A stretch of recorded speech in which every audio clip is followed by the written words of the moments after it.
Gracias a Dios que nos permite seguir estudiando juntos la Biblia. Y vamos a continuar con este hermoso libro de Esther, que Dios lo pone para enseñarnos muchas verdades a través de este libro, que en especial me ha bendecido mucho ahora que lo he estado estudiando más agudamente para poder preparar estas enseñanzas. Proverbios 31, versos 25 al 26, dice la Biblia: fuerza y honor son su vestidura. Se ríe de lo porvenir, abre su boca con sabiduría, y la ley de clemencia está en su lengua. Aquí está hablando Dios sobre la mujer virtuosa, y te describe cómo es una mujer virtuosa, una mujer bendecida, una mujer que está ayudada por Dios. Dice la Biblia que está llena de fuerza, es decir, no se vence en los problemas, sino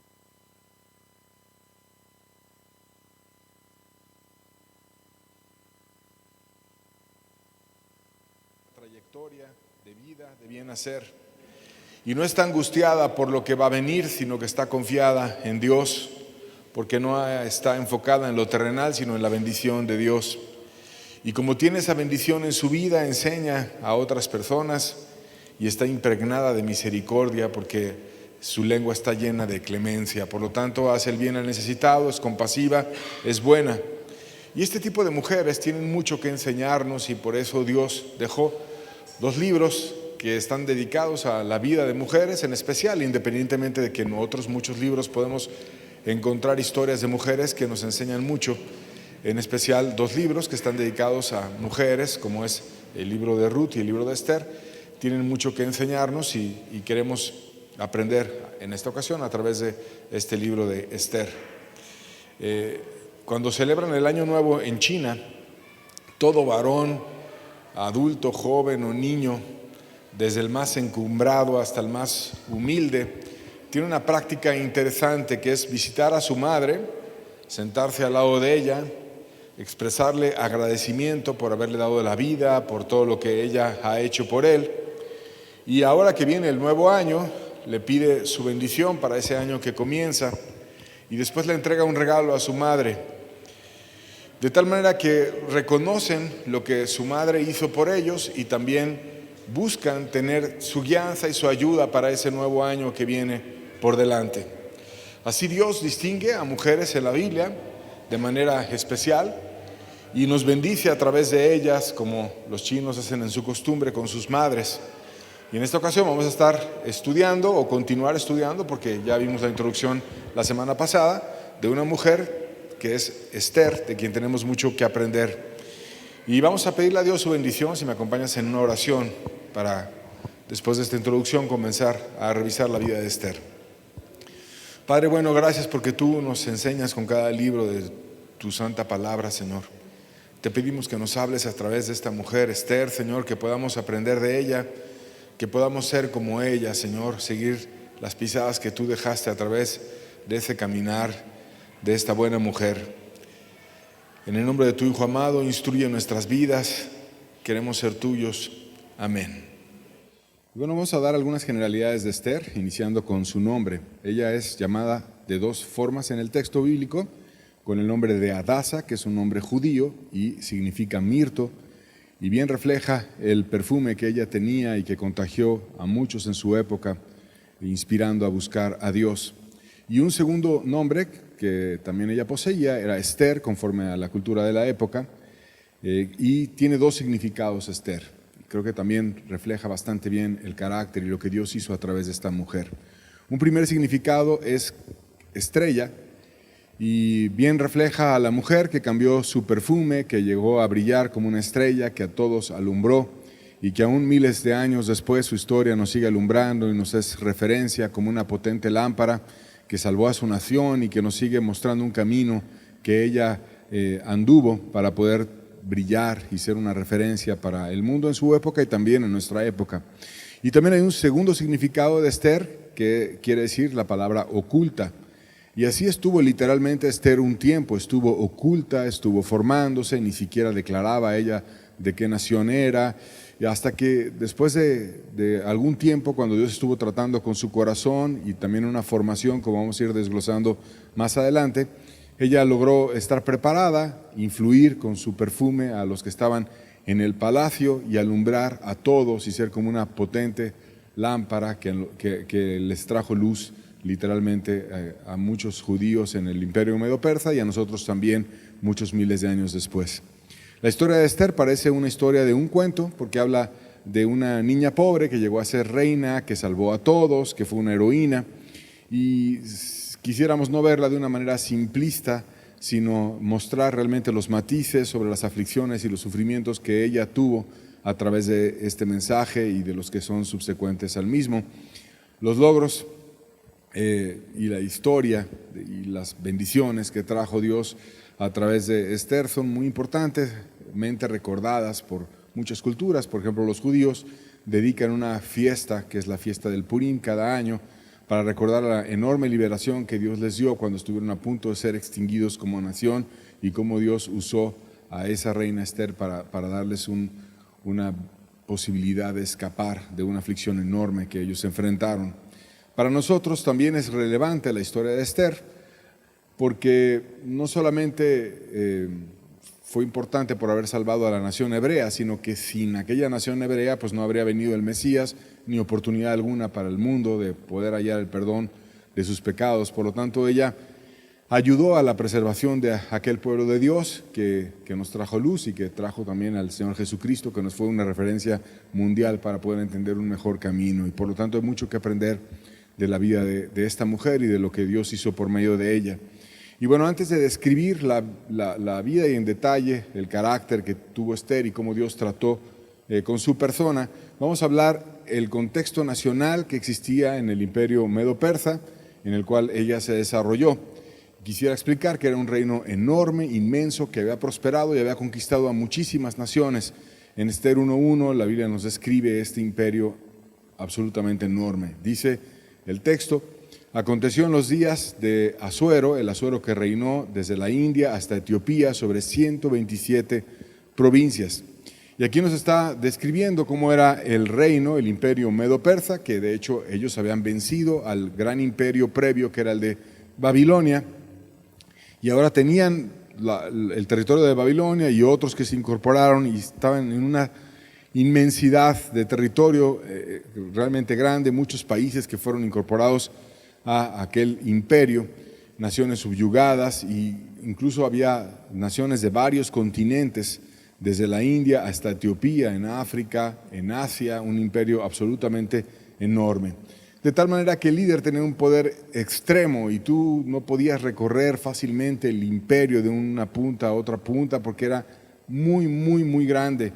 No era como en nuestras épocas que puedes tomar un avión y salir de un país a otro. Antes, cabalgando o andando con los medios de la época, con camellos, con dificultad, con lentitud, tardarías muchos días y meses en lograr recorrer el imperio. Por lo tanto, había un poder extremo en el emperador sobre muchísimas naciones y no había quien pudiera resistirle. Y en ese imperio enorme, lleno de riquezas, lleno de poder, el rey vivía con una opulencia total y hacía banquetes para él y para sus cercanos, y la Biblia nos describe el tipo de opulencia que este rey tenía. Versos 3 y 4 de Esther 1. Leemos juntos, dice: en el tercer año de su reinado hizo banquete a todos sus príncipes y cortesanos, teniendo delante de él a los más poderosos de Persia y de Media, gobernadores y príncipes de provincias, para mostrar él las riquezas de la gloria de su reino, el brillo y la magnificencia de su poder, por muchos días, 180 días. Fíjate cuánta suntuosidad había en aquel rey, que hizo un festejo de 180 días, 180 días. Ahora, a lo mejor cuando vemos la vida de algunos artistas que nos parece exagerado, que se van a casar y celebran 3 veces su boda y la hacen en un lugar y luego en otro lugar y festejan mucho ese tipo de eventos. O hay personas que tienen dinero y hacen un festejo de 3, 4 días que nos parece bastante amplio. Pero imagínate un festejo que tuviera medio año festejando. Medio año, 180 días. Y que estuvieran todos invitados, los más importantes de esas 127 provincias, invitados por el rey Asuero y festejando medio año. mostrando toda la gloria, y estaban todos sus príncipes, sus cortesanos, todos los poderosos, hombres y mujeres, los más importantes, estaban con el rey Asuero, viendo el brillo y la magnificencia de su poder. Y en el punto culminante de ese festejo, quiso presentar a la mujer más bella y mostrarles algo de lo cual el rey estaba en extremo orgulloso, que era su esposa, la reina Vasti. En una parte del festejo donde ella estuvo con las mujeres de los poderosos 7 días haciendo banquete con ellas, hicieron como una sección de ese festejo donde estaba Vasti, las estaba atendiendo, las estaba agasajando, y estaban todas ellas siendo atendidas por Vasti, y después se unieron los dos grupos y el rey iba a presentar a todos, muy orgulloso, en el punto culminante, ya casi para acabar aquellos 180 días de festejos, a la reina, y fue desobedecido públicamente por Vasti delante de todos los seres más importantes del reino. Versos 11 y 12 de Esther 1 dice la Biblia: que trajesen a la reina Vasti a la presencia del rey con la corona regia, para mostrar a los pueblos y a los príncipes su belleza, porque era hermosa. Mas la reina Vasti no quiso comparecer a la orden del rey enviada por medio de los eunucos, y el rey se enojó mucho y se encendió en ira. Aquí vemos cómo el festejo de 180 días de toda aquella nación se le vino abajo al rey, porque fue cuestionado delante de todos los importantes, los portentosos, por su mujer. Imagínate a la reina Vasti, que estaban 7 días con todas las mujeres más importantes, agasajándolas, etc. Y de repente le mandan llamar y ella dice: no voy. Entonces todas se quedaron con una referencia. Pues imagínate, si Vasti, al rey que nos está atendiendo estos 180 días y está lleno de poder, le dice que no, pues que no le voy a decir yo que no a mi marido, ¿no? Y se quedó una gran idea que calaba dentro de toda la nación, y fue humillado el rey delante de todo el reino cuando ella no quiso ir a su presencia. Y entonces, lleno de ira, el rey, que era un rey pagano, estamos viendo una historia de un imperio pagano, pidió consejo a los que estaban con él, y esto fue lo que ocurrió. Versos 19 al 21, la primera parte dice: si parece bien al rey, haga algún decreto real vuestra majestad, y se escribe entre las leyes de Persia y de Media, que no puede ser quebrantada, que Vasti no venga más delante del rey Asuero, y el rey haga reina a otra que sea mejor que ella. Y el decreto que dicte el rey será oído por todos en su reino, que aunque es grande, y todas las mujeres darán honra a sus maridos, desde el mayor hasta el menor. Y agradó esta palabra a los ojos del rey y a los príncipes. Entonces a todo el mundo le preocupó, porque imagínate, si aquella mujer estaba despreciando al rey, que era el más importante de aquella nación, pues ¿qué será? ¿Qué será de nosotros, no? Y empezaron a pensar de qué manera podemos tratar con Vasti, y había una forma de dirigir, que es que cuando una ley se ponía no podía ser abrogada. Y levantó una ley, aconsejado por ellos, que la ley era simplemente que ella ya nunca viniera más a la presencia del rey. Entonces, no quisiste venir, ok, ya nunca más el rey te va a ver a ti, y en tu lugar vamos a levantar a otra reina que te sustituya, y que fue un evento público, y además la vamos a buscar delante de toda la nación para ver quién es la joven más digna y más importante que pueda tomar el lugar de Vasti. Fue algo público. Y de esa manera ellos enseñaban a las mujeres a respetar a sus maridos y buscaban guardar el orden familiar. Yo sé que estamos viendo un salto al pasado en una cultura diferente, pero es algo que ocurrió. No es algo cristiano, simplemente es algo que ocurrió en el imperio medio-persa, buscando guardar el honor y el respeto del rey. Era lo que estaba ocurriendo en la época en la que Esther se encontraba en aquel lugar. Después de ver ese contexto político y del reino, vamos a hablar de Esther, e iniciaremos con su padre. ¿Quién era el padre de Esther? Esther, capítulo 2, versos 5 al 6, dice: había en Susa, residencia real, un varón judío cuyo nombre era Mardoqueo, hijo de Jair, hijo de Simeí, hijo de Cis, del linaje de Benjamín, el cual había sido transportado de Jerusalén con los cautivos que fueron llevados con Jeconías, rey de Judá, a quien hizo transportar Nabucodonosor, rey de Babilonia. Y aquí te presenta al padre. El padre se llamaba Mardoqueo. Él vivía en Susa, y Susa era la ciudad más importante y la capital del imperio medo-persa. Era judío, que era una religión perseguida en esos días, y no les gustaba a ellos decir que eran judíos porque tenían oposición cuando ellos decían que eran judíos. Pero dentro de los judíos, él era del linaje de Benjamín, que era caracterizado porque había buenos guerreros y porque había un carácter firme entre los de Benjamín. Y tenía el padre de Esther cualidades que la vamos a ir desglosando cuando avancemos en la historia. Él era un hombre espiritual, era un hombre celoso, que no cedía a las manipulaciones de adorar a un perverso envanecido que se levantó queriendo ser adorado. Era un hombre prudente porque se esperaba para actuar hasta que fuera conveniente. Era un hombre sabio, un hombre que velaba por su nación, que velaba por su hija, un hombre que tenía liderazgo, que tenía capacidad y que también era piadoso para con su propia familia. Era una persona que hay mucho que aprender de ese Mardoqueo.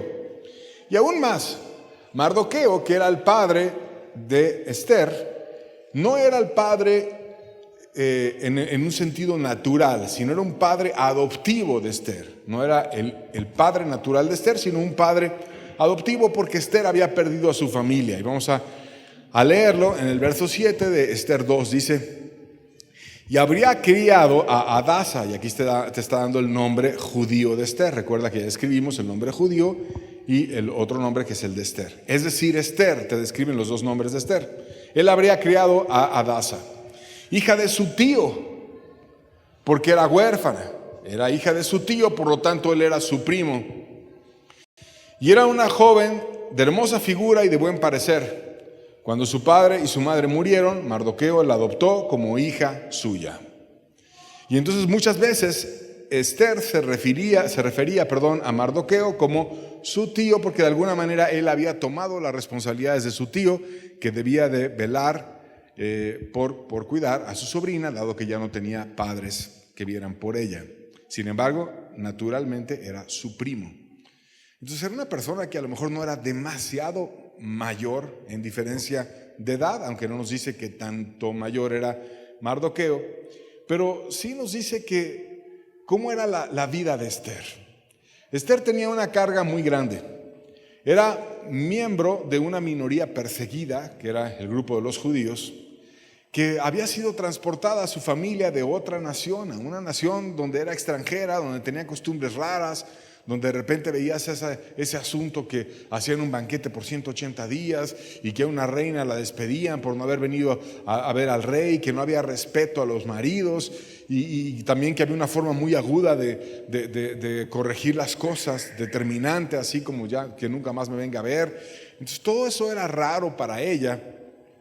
No tenía padre, no tenía madre, tampoco tenía un tío cercano, alguien que pudiera haber fungido como padre, sino que lo más cercano que ella tenía desde el punto de vista familiar era un primo, que era Mardoqueo, y que ese Mardoqueo quiso tomar las labores de su padre, decir, bueno, mi padre ya no está, no dice la Biblia por qué, a lo mejor se levantaron en una oposición contra los judíos y los mataron, o a lo mejor en la guerra, cuando ellos estuvieron migrando, perdieron la vida algunos y otros cuando estaban allá en el imperio medo-persa, no te dice exactamente por qué, pero el caso es que era una familia herida, una familia disminuida, una familia que había perdido muchos miembros y que ella era huérfana de padre, huérfana de madre, y que quien veía por ella era simplemente su primo, que ahora era su padre. Pero esa familia tenía fe, porque ellos confiaban en Dios y veían a Dios a pesar de la tragedia y la dificultad que ellos habían enfrentado. Y de pronto, influenciada por el evento de la búsqueda de una nueva reina, se presenta un nuevo problema para Esther. Esther 2, versos 2 al 3 dice: y dijeron los criados del rey, sus cortesanos, busquen para el rey jóvenes vírgenes de buen parecer, y ponga el rey personas en todas las provincias de su reino que lleven a todas las jóvenes vírgenes de buen parecer a Susa, residencia real, a la casa de las mujeres, al cuidado de Hegai, eunuco del rey, guarda de las mujeres, y les den sus atavíos. Entonces recuerda, cuando estuvimos viendo el contexto, que la reina anterior había sido desechada y con un rey tan poderoso, de un imperio grandísimo, lleno de dinero por todos lados, pues ahora quería una nueva reina. Pero no era como debe de pasar en una relación normal, que va él, busca a una joven que valga la pena, la corteja, la enamora, lo hace de una forma adecuada. Sino él, pues es el rey. Finalmente a mí me traen a todas las más bonitas, a las más guapas, y me las traen aquí, las pulen, las enseñan, y yo voy a escoger a la mejor, de una manera totalmente determinante. Entonces las aspiraciones de Esther por ser hermosa estaban siendo truncadas. ¿Qué hubiera deseado ella después de no haber tenido padre, de no haber tenido madre? Pues una familia piadosa, una familia cristiana, tener un esposo que me cuide, un esposo que me ame, un hombre piadoso, que yo pueda ser para mis hijos una buena madre y que no crezcan ellos como crecí yo, que no tuve a mi madre que me pudo amparar, y me pueda enamorar de un buen hombre con quien yo pueda no estar perseguida, no estar oprimida, no estar siempre diciéndole, diré que soy judío o no soy judío porque tengo oposición, porque tengo dificultad. Y era lo normal que hubiera deseado una persona piadosa, creyente, en una situación así. Pero como llegó el rey que estaba buscando a la nueva reina, pues simplemente llegaron los persas que eran bruscos y la vieron hermosa y se la llevaron. Y la meten allí a una casa donde estaba un eunuco que era el que las cuidaba. Y pues les daba ropa y las trataba de una manera abundante en cuanto a lo material, pero no era lo que ella deseaba. Es una situación dolorosa, difícil, un matrimonio forzado, si es que llegas a ser la que llegues a ganar dentro de todas, y todas compitiendo en una situación desagradable, en una situación no cómoda, similar a cuando han habido perversidades aún en nuestra época, de personas que van y compran a jóvenes, y en algunos lugares tristemente llega a pasar, no muy lejos a nosotros. En Oaxaca han habido ocasiones en las que tú pagas por una joven y el padre está de acuerdo y te la llevas, o también no hace muchos años te robabas a la joven y aunque fuera menor de edad, la llevabas, la seducías, te la robabas, ya tenías intimidad con ella y después llegabas con los padres y decías, bueno, pues ya pasó lo que pasó y quiero casarme con ella, y en vez de demandar al otro y decir, oye, pues tú eres un pederasta por haberte llevado una niña, no, pues es que ya pasó y va a quedar deshonrada y está bien, ya cásate con ella. Y esos matrimonios forzosos y esas situaciones no deben de pasar, pero es la verdad, ha pasado aún en nuestra época, miles de años después, y estaba pasando en la época de Esther. ¿Y qué podía hacer ella? Si era una persona poderosísima y que era dueño de todo el imperio, para donde caminaras en todo el continente prácticamente, en una extensión de tierra muy, muy, muy grande, y sin los medios que ahora tenemos, no había aviones, no había nada, no había forma en la que te pudieras resistir a eso. Entonces llega ella a esa situación y vemos cómo solo con un corazón piadoso pudo haberse guardado una injusticia tan terrible. No tenía padre, no tenía madre, y ahora tenía un tirano que la quería compitiendo con otras para ser su mujer, y que debía de pues estar ahí, ¿no? Y ella no jugó el rol de víctima, sino confió en Dios, se consagró a Dios, se puso a buscar lo que fuera mejor de parte de Dios para su vida, y confiando en sus promesas, puliendo su carácter, trabajando en el espíritu por aquello que Dios le quisiera mostrar dentro de toda esa dificultad. Fue llevada a un lugar donde todas competían, como expliqué, por ser la reina, y tuvo un periodo de entrenamiento. Vamos a ver ese periodo, Esther 2:12, dice la Biblia. Y cuando llegaba el tiempo de que cada una de las doncellas para venir al rey Asuero, después de haber estado 12 meses conforme a la ley acerca de las mujeres, pues así se cumplía el tiempo de sus atavíos.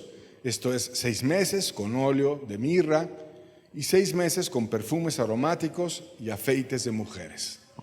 O sea, les daban un entrenamiento a todas las jóvenes que competían de 12 meses e invertían, pues eran riquísimos, para ver cuál iba a ser la seleccionada. Y 6 meses eran con óleo y mirra, Y es interesante estudiar las características de la mirra. Está llena de propiedades. Por ejemplo, reduce la inflamación, estimula el sistema inmune, mejora la artritis si es que la tienes, mejora la digestión si tienes problemas de digestión, disminuye los síntomas menstruales, cura úlceras, ayuda con el mal aliento, pero es amarga, es usada para purificar, y si tú no permaneces firme en el proceso de la mirra, vas a despedir al final un olor nauseabundo. Entonces tenías que hacerlo de una forma adecuada, donde te tenías que purificar. Y después de estar en ese proceso de la mirra, te metían otros 6 meses, con perfumes aromáticos, donde te ponían un horno pequeño, a veces en la alcoba de la joven, y ahí ponían sustancias en donde se impregnaba a ella del olor de las sustancias y toda su ropa. Entonces, después de haberla purificado, la hacían oler de una manera hermosa. Y ella, como creyente, debió haber estado buscando a Dios todos esos 6 meses de la mirra y todos los 6 meses de los perfumes aromáticos que suavizaban su piel, que cambiaban su olor, y que ella estaba buscando a Dios, porque eso es lo que hace una verdadera joven creyente. ¿Cómo se prepara una mujer creyente para una situación así? Pues en el carácter, que es lo que Dios pule en la gente que tiene fe. Primera de Pedro 3, versos 2 al 4, dice, hablando del rol de las mujeres: considerado vuestra conducta casta y respetuosa, vuestro atavío no sea el externo de peinados ostentosos, de adornos de oro, de vestidos lujosos, sino el interno, el de corazón, en el incorruptible ornato de un espíritu afable y apacible, que es de gran estima delante de Dios. Así, cuando viene Dios y empieza a cambiar el corazón de una joven y está en una situación de matrimonio, Dios la va puliendo, la va enseñando, le va cambiando el carácter, la hace casta, la hace respetuosa, la hace no enfocada en cuestiones externas como en vestidos, peinados ostentosos, lujos, sino en las cuestiones internas, en las cuestiones de corazón, en las cuestiones que Dios con su Santo Espíritu cambia. Y eso es lo que estaba ocurriendo en ese momento con Esther, porque es lo que hace una verdadera creyente: pedirle a Dios que cambie su corazón, pedirle a Dios que venga y trate con ella. Entonces, mientras estaba en ese asunto de cambiar lo que los medo-persas cambiaban, que era la parte externa, que se purifique con la mirra y que huela muy bien con todos los perfumes, ella, no lo dice la Biblia, pero pensando, quizás cuando estaba en el tratamiento de la mirra, oraba: tú, Señor, tú eres el que me puedes librar de la amargura, estas hierbas amargas, estas situaciones que ahora estoy consumiendo, que no son agradables al sabor, pero que me purifican y que me limpian, y que tanto he vivido en mi vida, que tanto he sufrido por mi padre, por mi madre, por todas las situaciones injustas que he padecido, aún por estar aquí, cuando ni era mi deseo, ni era lo que yo quería estar en este lugar. Pero tú pule mi corazón, tú cámbiame, tú hazme una nueva mujer. Y cuando estaba en los perfumes, 6 meses, imagínate ahí, cambiando su aroma y demás, quizás ella orando: tú, Señor, tú eres mi deseo, tú sé mi perfume, tú impregna mi vida de ti. Porque a final de cuentas un verdadero creyente eso hace. Y los judíos se movían mucho por signos, por símbolos físicos que tenían reflejos de cómo Dios quería tratar su corazón. Toda su fe estaba llena de signos, como cuando comían panes sin levadura, que quería decir que no metieras cuestiones leudadas a tu corazón. Todo eran reflejos externos. Entonces, bien, Dios le pudo haber hablado, como era la costumbre judía, a través de esos reflejos a su corazón. Y mientras estaba en esta formación de cuidado físico por la parte de Medo-Persa y cuidado espiritual por la parte de Dios, su padre adoptivo diario veía por ella. Esther 2:11, lo leemos juntos, dice: y cada día Mardoqueo se paseaba delante del patio de la casa de las mujeres para saber cómo le iba a Esther y cómo la trataban. Todos los días. Ahí estaba Mardoqueo, la iba a ver, y la verdad es que no tenía ningún poder para oponer si venía alguna injusticia o algo, pero como padre él veía: voy a ver de qué manera, y creo que Dios me puede ayudar. Y aún si le están haciendo alguna injusticia o alguna maldad, voy a buscar actuar dentro de lo que pueda, o pedir, o no sé, pero estaba velando siempre por ella. Y venía al patio donde estaban las mujeres, platicaba con ella, la revisaba, le resolvía sus dudas, la amaba, veía cómo le iban, cómo la trataban, estaba platicando con ella. Y un buen padre está siempre dispuesto a cuidar a su hija y siempre interesado en entender cómo está ella y cómo ayudarla. Ella no declaraba que era judía porque era prudente y no era adecuado decirlo en un momento de la persecución, sino que seguía dependiendo de su padre adoptivo que le aconsejaba esto. Esther 2:20, seguimos leyendo, dice: y Esther, según le había mandado Mardoqueo, no había declarado su nación ni su pueblo, porque Esther hacía lo que le decía Mardoqueo como cuando él la educaba. Entonces vemos que ella era una mujer sujeta. Y a pesar de que ya era una adulta, que ya estaba potencialmente por casarse, mientras estaba en aquella ocasión siendo preparada para ser reina, si es que resultaba ser mejor que las otras jóvenes, le ponía mucha atención a lo que su padre le dijera. Y no decía envanecida: ay, pues ni mi padre es mi primo, ¿qué va a saber este? Ni siquiera mi tío, si no es mi primo, y pues yo que le voy a andar obedeciendo a este. No estaba envanecida o contenciosa, sino que lo que le dijera Mardoqueo era dócil y le daba razones, se interesaba por ella, le decía: mira, no es conveniente que ahorita digas que eres judía porque hay mucha oposición, porque hay mucha dificultad, porque a lo mejor te van a frenar o te van a hacer un lado, o te van a poner algún 4 o algo, y no conviene. Y entonces ella no declaraba su nación y su pueblo porque hacía lo que Mardoqueo le decía, como cuando él educaba. O sea, era una persona que era dócil. Una verdadera oveja de Dios es dócil. Una diferencia entre una oveja y un cabrito es que el cabrito siempre es rebelde. Tú le dices lo que sea, pero siempre tiene su forma de hacer las cosas, siempre quiere andar libre, siempre quiere hacerlo a su manera. Pero cuando somos del rebaño de Dios, verdaderamente Dios nos enseña y nos instruye y nos hace dóciles para recibir su palabra y su guianza y dejarnos ser ministrados por Él. Entonces, en ese sentido, Esther era una mujer dócil, no envanecida, no decía: ay, yo soy la más hermosa, yo soy la mejor de todas, yo soy la que más alaban y la que ven aquí, y yo que te voy a andar escuchando a ti. No era así, sino decía: Mardoqueo me está dando algún buen consejo, el consejo es adecuado y por lo tanto lo voy a tomar. No era: ay, ya soy grande, ya soy mayor y qué importa lo que me diga él, y ya tengo tal edad, ya soy más de 18, ya soy adulto, ya soy esto. Sino que era una mujer humilde que escuchaba el consejo, lo tomaba y lo consideraba para poder guardar su vida. Además, también no solamente escuchaba consejos de Mardoqueo, sino escuchaba consejos de quienes estaban en el palacio. El versículo 15 del capítulo 2, la primera parte, dice: cuando le llegó a Esther, hija de Abigail, tío de Mardoqueo, quien la había tomado por hija, el tiempo de venir al rey, ninguna cosa procuró, sino lo que le dijo Hegai, eunuco del rey, guarda de las mujeres.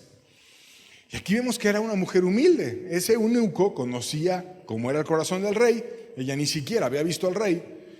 Y oía los consejos del eunuco, que era lo más adecuado para presentarse, cómo era la forma adecuada de comportarse. No era una mujer del palacio, era una mujer pobre, era una mujer que había crecido siendo criada por su primo, que era ahora su padre. Y entonces ella buscaba aprender de una persona, en este caso un eunuco.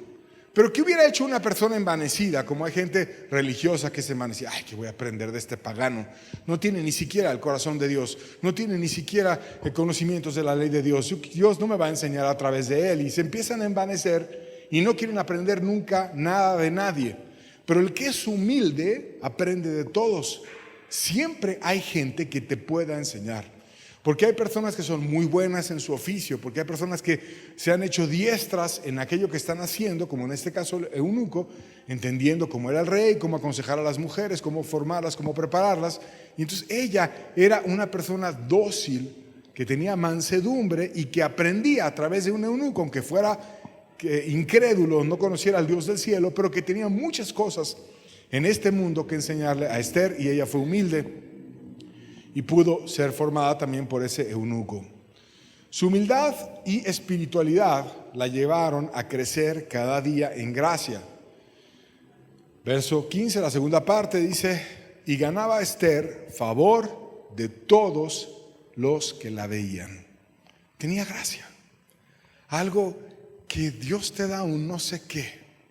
Así que cuando Dios está y Dios te bendice, hay algo que la persona tiene que no tienen los demás.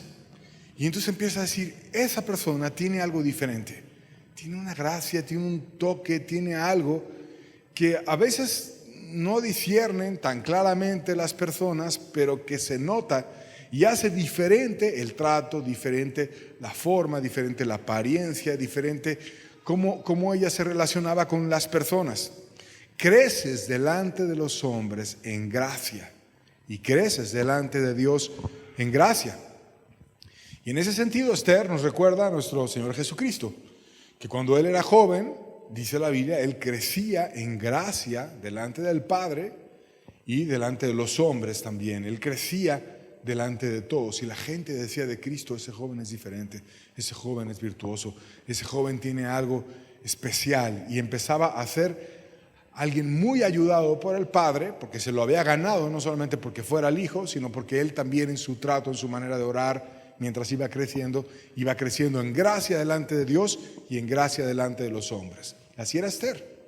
Escuchaba al eunuco, aprendía del eunuco. Escuchaba a Mardoqueo, aprendía de Mardoqueo. Iba y oraba a Dios mientras estaba en los aromas, en la mirra, en lo que fuera, aprendía de Dios. Y de todos lados estaba aprendiendo y moldeando su corazón e iba creciendo en gracia delante de Dios y de los hombres.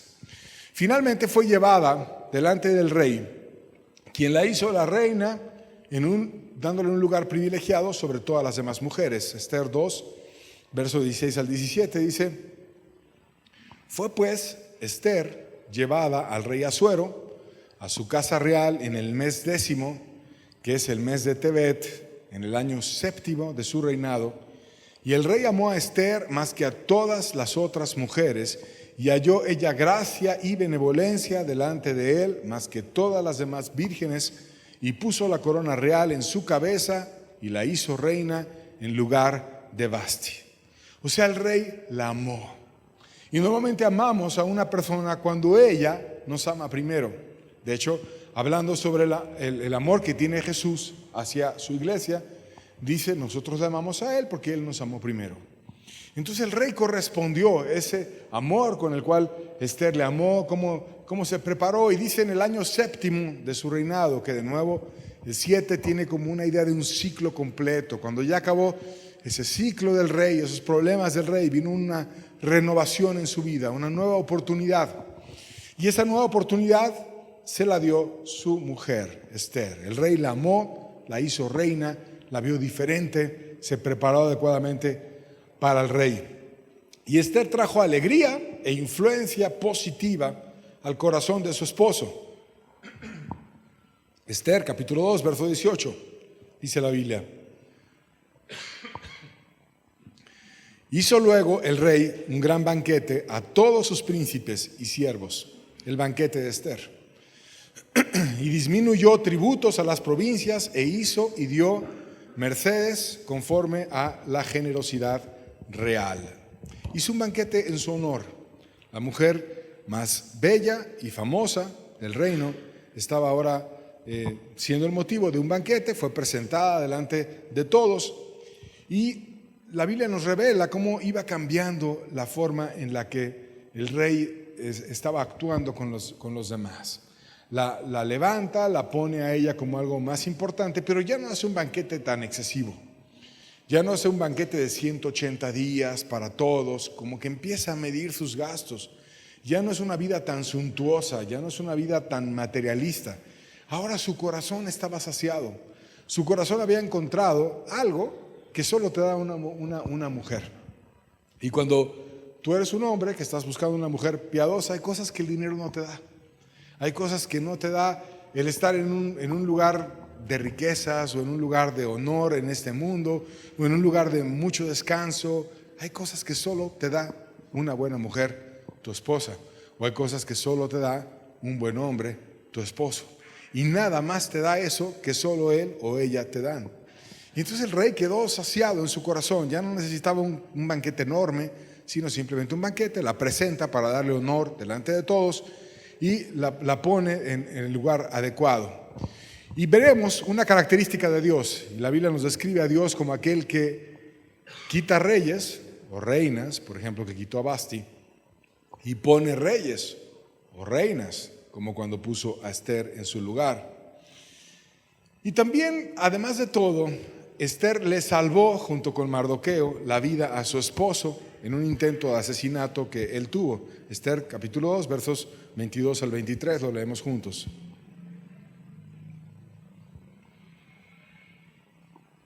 Dice la Biblia: cuando Mardoqueo entendió esto, lo denunció a la reina Esther. Y Esther le dijo al rey en el nombre de Mardoqueo, y se hizo investigación del asunto y fue hallado cierto. Por tanto, los 2 eunucos fueron colgados en una horca y fue escrito el caso en el libro de las crónicas del rey. Y aquí vemos de nuevo la humildad de Esther. Su padre adoptivo, Mardoqueo, iba y la cuidaba, y cuando estaba ahí en el patio para hablar con ella, empezó a ver a 2 eunucos que estaban tramando un plan para asesinar al rey. Y entonces él va y le dice a Esther, porque finalmente Mardoqueo no estaba cerca del rey, pero Esther estaba cerca del rey.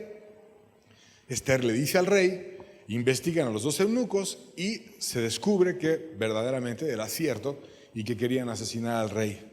Por lo tanto, cuelgan a los eunucos en la horca, los matan, como ellos querían hacer con el rey, terminan ellos siendo muertos, y escriben eso en las memorias del rey. Pero Esther, cuando le presenta al rey eso, no lo hace a su nombre. Y vemos una Esther humilde, una Esther que decía, pues yo ya estoy suficientemente reconocida y realmente yo no quiero ni gloria ni nada. Yo quiero ser justa con aquel que descubrió toda esta trama y esta intriga de intento de asesinato de mi esposo, que es Mardoqueo, mi padre adoptivo. Entonces lo hace a nombre de Mardoqueo, busca recomendar a Mardoqueo delante del rey.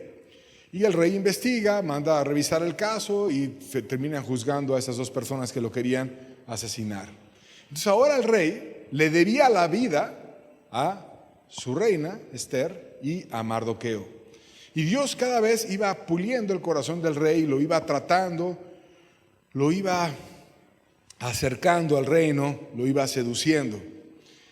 Y también vemos un pasaje que muchos interpretan en el cual pudo haber estado involucrada la reina Esther, que es cuando Nehemías le pidió al rey que le dejara él ir y edificar un templo para Dios y levantar los muros y toda la historia que ya vimos en Esdras y Nehemías. Es en Nehemías 2, verso 6, dice: entonces el rey me dijo, y la reina estaba sentada junto a él. Aquí no dice el nombre de la reina, pero muchos teólogos interpretan que la reina que estaba sentada junto a él era la reina Esther, y que cuando Nehemías fue con el rey para pedirle que le diera riquezas y bendición para el viaje y todo lo demás, había una persona sentada junto a él que lo saló y lo ayudó y lo impulsó a ayudar a Nehemías, que iba a edificar el templo para adorar al Dios del cielo. Lo leo completo, dice: entonces el rey me dijo, y la reina estaba sentada junto a él, ¿cuánto durará tu viaje y cuánto volverás? Y agradó al rey enviarme, y después de que yo le señalé el tiempo. Y aquí fue cuando Nehemías le pidió al rey, y él le bendijo y le dio muchas cosas. Pero el rey debió de haber llamado a la reina y haber estado junto con ella revisando el caso.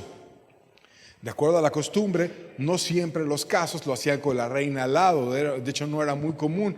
El rey estaba revisando las cuestiones del reino y la reina en otras cuestiones que solían tener de acuerdo a la cultura. Pero muchos teólogos interpretan que el rey debió de haber llamado a la reina para que junto con él, porque ella conocía la cultura hebrea y demás, pudiera aconsejarle qué era lo mejor en cuanto a Nehemías. Y entonces ya estudiamos esa parte de cómo le dio dinero, le dio madera, le dio guardias, le dio protección, le dio permiso, lo hizo gobernador en aquella parte, le dio mucha fuerza y gracia para que pudiera ir y edificar el templo y tantas cosas. Entonces hay ahí una heroína oculta delante de todo ese favor que tuvo Nehemías, la reina que estaba al lado del rey, que supo salar y que supo impulsar las cosas como más convenían a una nación que debía de ser reconstruida. Y vemos cómo Dios es fiel y cómo Dios es leal y cómo Dios guarda a su pueblo. Mira cuántas ruinas se descubren a veces en nuestro país. A veces aparecen pirámides y empiezan ahí los arqueólogos a decir, bueno, no estamos seguros de qué cultura era, sería de esta o sería de otra. Tampoco estamos seguros de qué periodo era, si era el clásico, preclásico, cuándo, o por qué hicieron esas pirámides, si estás para una adoración religiosa o por algo más, y no entendemos bien. Y eso pasa mucho cuando aparecen situaciones arqueológicas por tantos lados, como las hay en México, por todos los lugares y en muchas otras culturas antiguas. Pero ninguna de esas culturas ha vuelto a resurgir. Ninguna otra vez es nación, sino simplemente es historia. Pero el hecho de que Israel hubiera desaparecido como nación, hubieran sido transportados a otro país y de repente regresaran y volvieran a ser constituidos de nuevo como una nación, es un milagro muy grande. Y es un milagro que históricamente no pasa con muchos países que dejaron de serlo y después simplemente se mezclaron con otros y listo. Pero Dios regresó a aquella nación porque quería un lugar de adoración para Él y porque los quería usar para darnos un ejemplo sobre cómo buscarlo también a nosotros. Y entonces en esta parte que estamos estudiando de la vida de Esther, no la vamos a ver toda el día de hoy porque hay mucho que hablar de ella, pero sí podemos hacer una pausa para ir aprendiendo de lo que Dios nos va dejando a través de su vida. Una vida donde todo parece tragedia, sin padre, sin madre, siendo miembro de una minoría perseguida, sin la posibilidad abierta, al menos de manera inicial, de hablar de su nación o de su fe. Pero Dios ahí, en esa situación opresiva, difícil, que era angustiosa, donde su vida incluso estuvo en riesgo de muerte y la de su padre también estuvo en riesgo de muerte, lo vamos a ver más adelante. Ella logró desde la tragedia construir algo poderoso por la gracia de Dios. Y hay un ejemplo poético que nos habla Heródoto, que es uno de los poetas de la antigüedad, donde tomó una historia egipcia que después se trasladó a la Edad Media y ha habido muchos escritos sobre ella, que es la historia del ave fénix, que es un ave similar a un águila que estaba en un nido y que se quemaba el nido. Y entonces el ave venía y se hacía cenizas porque se quemaba el nido. Pero después salía al sol y alumbraba sobre las cenizas y renacía. Y levantaba con poder el águila al vuelo y tenía una nueva vida por 500 años. Y luego la historia ha tenido matices y cambios a lo largo de los años.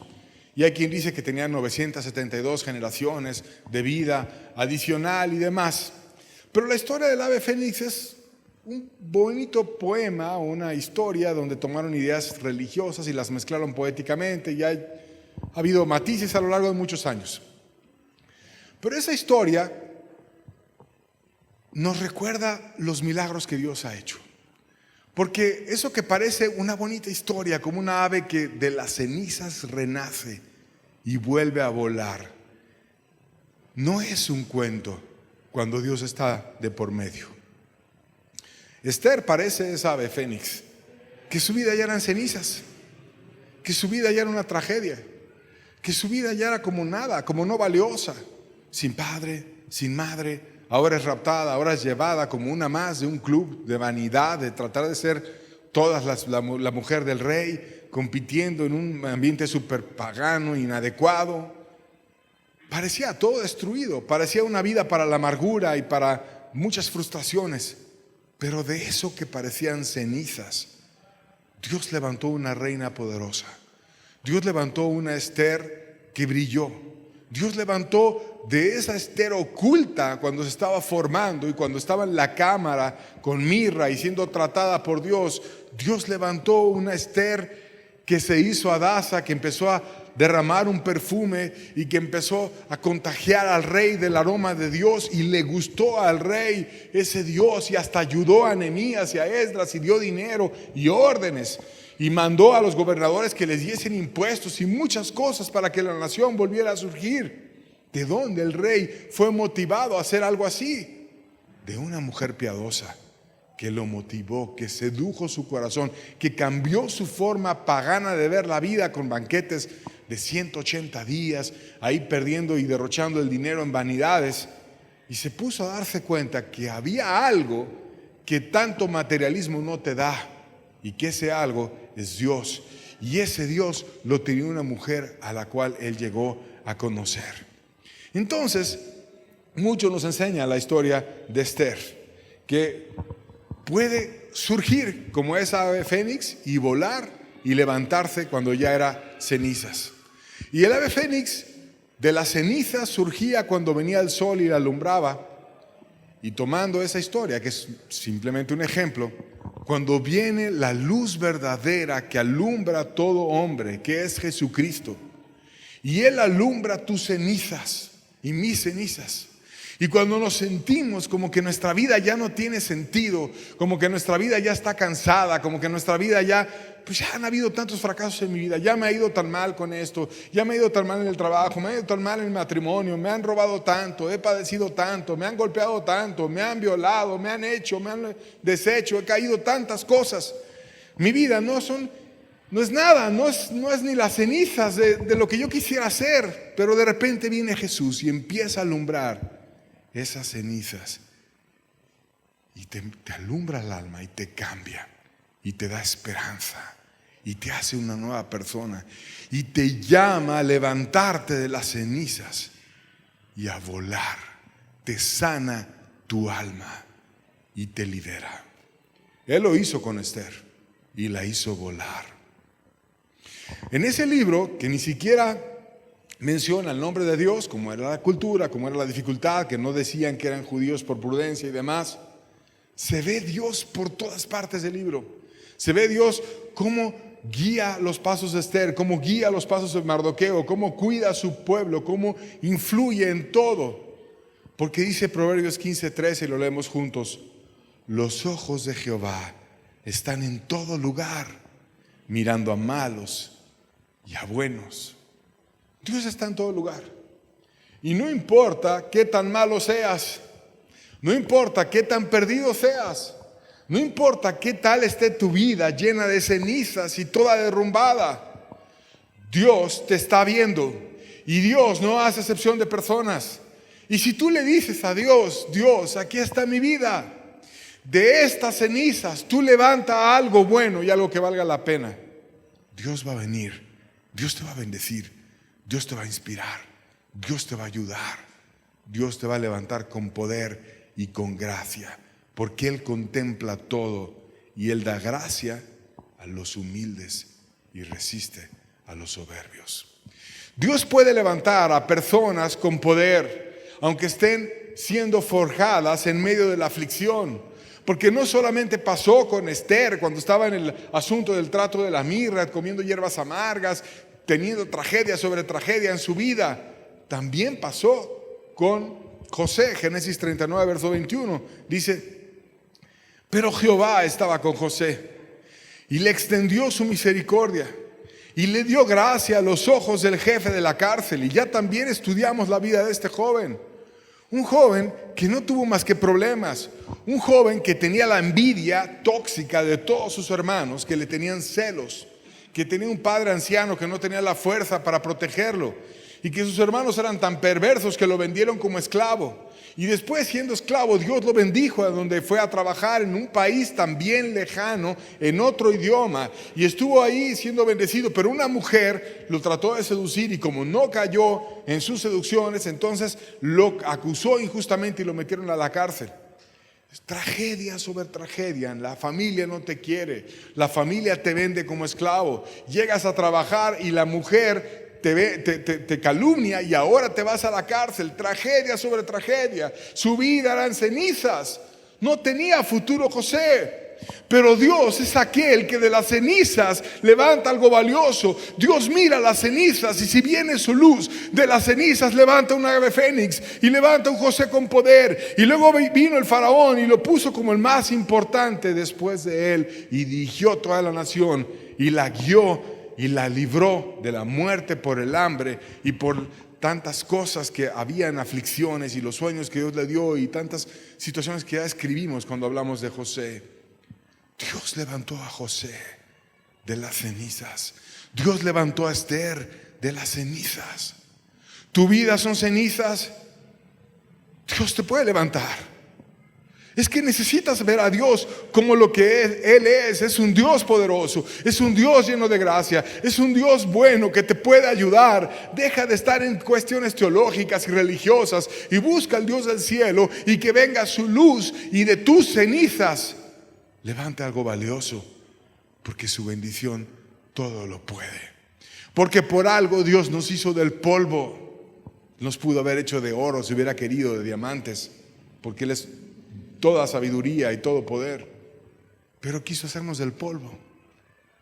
Si nos hizo del polvo y somos lo que somos, de nuestras cenizas, nuestras vidas derrumbadas, nuestras vidas sin esperanza, Dios puede hacer maravillas. Cuando todo parece tragedia, recuerda esto: Dios construye caminos de bienestar. Romanos 11, versos 33 al 34.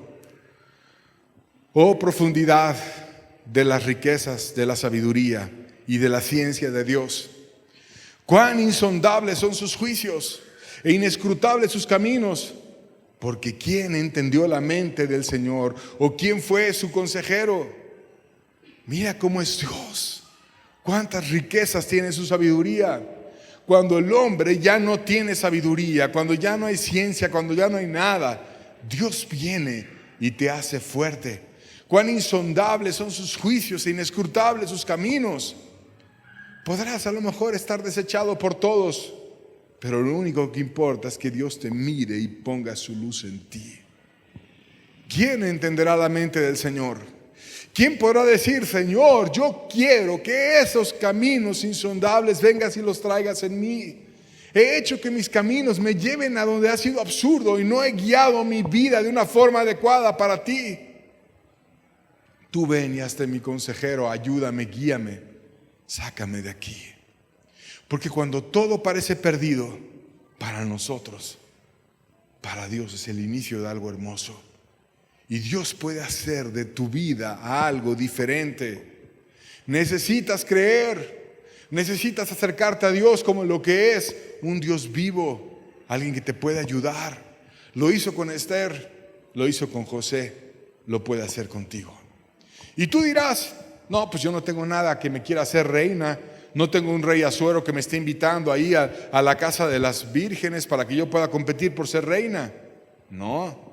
Tienes a alguien mejor que el rey Asuero, porque Esther se preparó para servir a un pagano que la estaba injustamente reteniendo en una casa de las vírgenes, confiando en Dios, con mirra en aflicción y cambiando la mirra y la amargura por el perfume, vistiéndose de amor y de prudencia, para ser agradable a un hombre pagano a quien después ganó su corazón y lo influyó hacia la fe verdadera. Pero tú no tienes a un rey pagano que te esté trayendo a la fuerza para que tú estés cerca de él, sino tienes al Rey de Reyes y Señor de Señores que te está invitando a que seas parte de su reina, que es el llamado de la iglesia, para que reine con Cristo, para que sea su mujer, para que sea su reina, para que esté con él por siempre en la eternidad. Y no hay invitación más sublime que tú y yo hayamos recibido que la invitación que Dios nos hace a ser parte de su cuerpo, a ser parte de su esposa, su amada. Y si Esther se preparó para ser la mujer de un rey pagano, ¿no deberemos tú y yo prepararnos para ser la reina de Cristo? ¿No deberemos de pasar también las mirras, también ver nuestra alma, y si es en aflicción la veremos en aflicción? ¿Seremos defensivos y estaremos todo el tiempo resistiéndonos ante el llamado de Dios? ¿Por qué no cambiar esas hierbas amargas o todas las situaciones que tengamos que ver en nuestro corazón? Pasar esa parte, aunque sea incómoda, y que tu alma sea tratada, aunque no sea agradable, porque por eso muchos no se salvan, porque no quieren ver el pecado, porque son comodinos, porque no les gusta ver lo que hay dentro. Pero cambiar la amargura por perfume, las contiendas y la soberbia por humildad. y que tu vida libere un perfume para que el Rey de Reyes y Señor de Señores se sienta agradado de ti. Dios nos llama a prepararnos de una manera digna para ser una esposa espiritual. Nos llama a vivir no en ataduras, sino en una nueva vida con su bendición. Y con este versículo termino. Isaías 52, verso 2 dice: sacúdete del polvo, levántate, siéntate, Jerusalén, suelta las ataduras de tu cuello, cautiva hija de Sión. Cuando dice eso, te refleja una imagen de una persona derrumbada, tirada en el polvo. Por eso dice: sacúdete del polvo, porque estás tirado en el polvo y Dios te llama a levantarte, sacudirte. Pero no solamente está tirada en el polvo, sino dice que tiene ataduras en el cuello, que era la manera en la que llevaban presos a los esclavos. Después de que estaban tirados en el polvo, les ponían así del cuello, los llevaban uno al otro, presos en el cuello. Te está hablando de gente sucia, te está hablando de gente esclava. Pero le dice a esa cautiva: yo te llamo a ser mi hija, hija de Sión. Por lo tanto, sacúdete del polvo y levántate y siéntate en un lugar de honor al cual yo te llamo, a que no estés tirada, a que no estés en esclavitud, a que seas mi hija, a que seas parte de mi pueblo, hija de Sión. ¿Cuándo vamos a dejar de estar en el polvo? ¿Cuándo vamos a dejar de estar derrumbados en las cenizas? ¿Por qué no aprovechamos esa luz verdadera que Dios está enviando? Y no le decimos: Dios, venga tu luz sobre mi vida y cambia mi corazón, aviva mi alma muerta y haz en mí el milagro que hiciste en Esther. Dame tu gracia como se la diste a José en la cárcel. Tú no estás a fuerzas siendo preparada como mujer de un pagano. Estás en mucho mejor circunstancia. Tampoco estás en la cárcel injustamente como lo estaba José. Estás en mucho mejor circunstancia. Dios lo hizo con ellos. Dios lo puede hacer contigo. Sacúdete el polvo. Quita tus esclavitudes.